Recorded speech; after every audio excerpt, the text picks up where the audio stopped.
Salam sejahtera, saudara yang dikasih Tuhan. Senang bisa berjumpa lagi di dalam kita mau merenungkan kebenaran firman Tuhan. Mari kita berdoa. Tuhan, kami mau mendengarkan firman-Mu.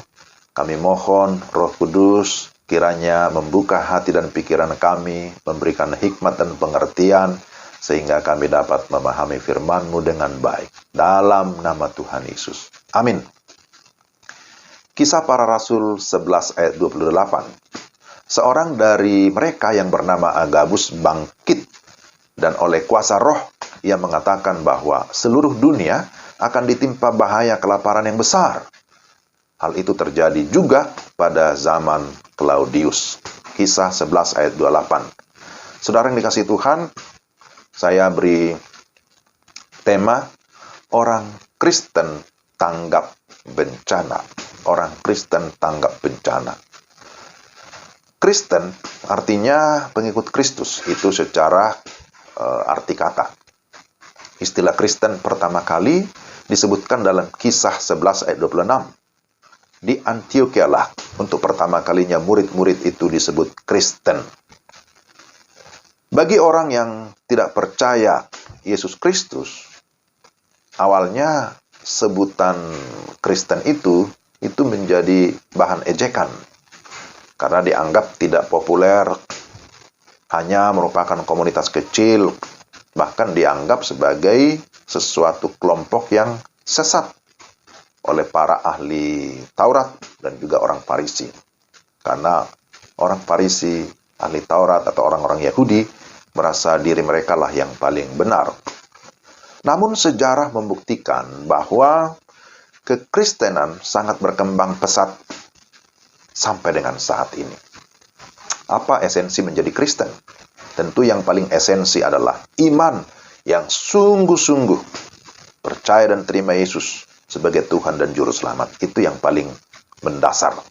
Dan setelah itu, maka ada buah dari iman yang terpancar dari kehidupan orang-orang yang sudah percaya. Dengan kata lain, kehidupan Kristen harus menjadi berkat bagi dunia ini. Di dalam Kisah 11 dicatat tentang jemaat Antioquia. Jemaat Antioquia di sini menjadi model atau teladan bagaimana mereka menunjukkan iman dalam perbuatan.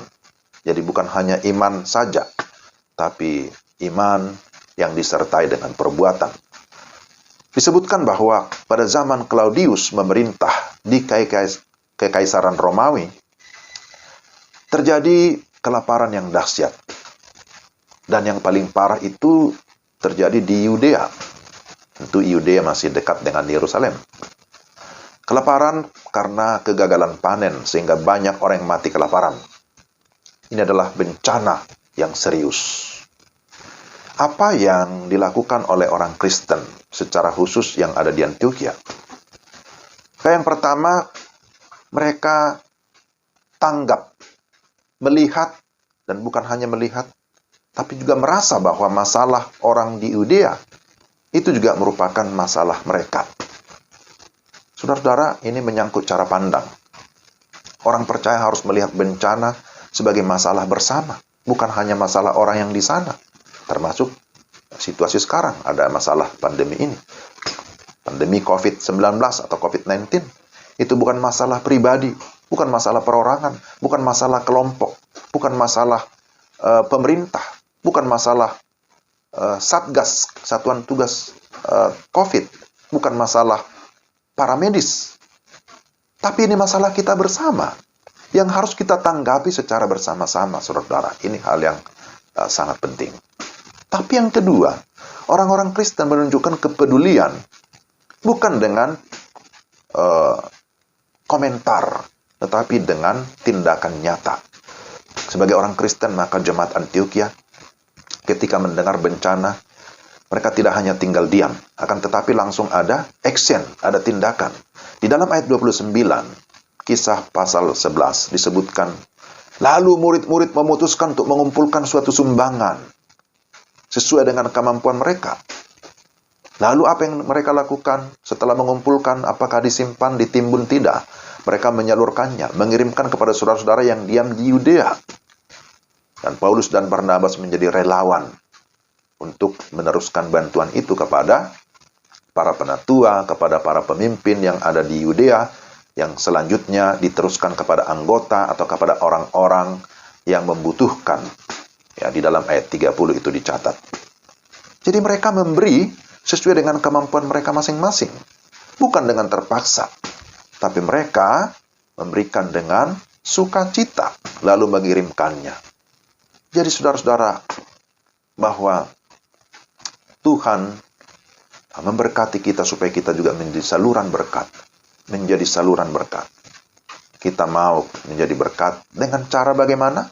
Dengan cara mau berbagi, mau memberi. Seorang Perdana Menteri Inggris yang bernama Winston Churchill, ya, pernah mengatakan begini. Kita hidup dari apa yang kita dapatkan, tetapi kita membuat kehidupan dari apa yang kita berikan. Wah, luar biasa ya statement ini. Saya ulangi. Kita hidup dari apa yang kita dapatkan, tetapi kita membuat kehidupan dari apa yang kita berikan. Ini adalah satu pengalaman yang memperkaya kerohanian orang percaya. Kita harus selalu meyakini bahwa ada berkat, baik dalam memberi maupun dalam menerima. Apabila kasih karunia Allah yang mengendalikan semuanya, maka di sana ada berkat. Kita peduli dan tanggap menghadapi bencana. Itu haruslah didasarkan pada pengenalan dan pengalaman kita akan Tuhan. Bahwa Tuhan sudah lebih dahulu peduli akan kehidupan kita.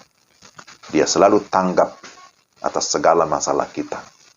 Demikian juga yang dialami oleh jemaat-jemaat mula-mula yang ada di Antioquia. Maka mari kita melanjutkan spirit itu, melanjutkan semangat itu. Mereka sungguh-sungguh sekalipun di tengah penganiayaan. Demikian juga kita sekarang. Mari kita sungguh-sungguh terus menjadi berkat. Sekalipun di tengah-tengah pandemi, di tengah-tengah kesulitan. Tuhan pasti akan tetap memelihara dan memberkati kehidupan kita yang memang peduli atas kehidupan sesama, peduli atas kehidupan orang lain. Amin. Tuhan, terima kasih untuk firman-Mu. Kami mohon supaya Engkau memberikan kami kekuatan dan kemampuan untuk kami dapat melakukan dalam hidup kami. Bahwa kami peduli kepada orang lain. Kami peduli kepada sesama. Kami peduli kepada bangsa kami. Terpujilah Engkau. Dalam nama Tuhan Yesus, kami sudah berdoa dan mengucap syukur. Amin. Terima kasih, saudara. Demikianlah firman Tuhan yang bisa saya bagikan. Tuhan memberkati kita sekalian. Salam.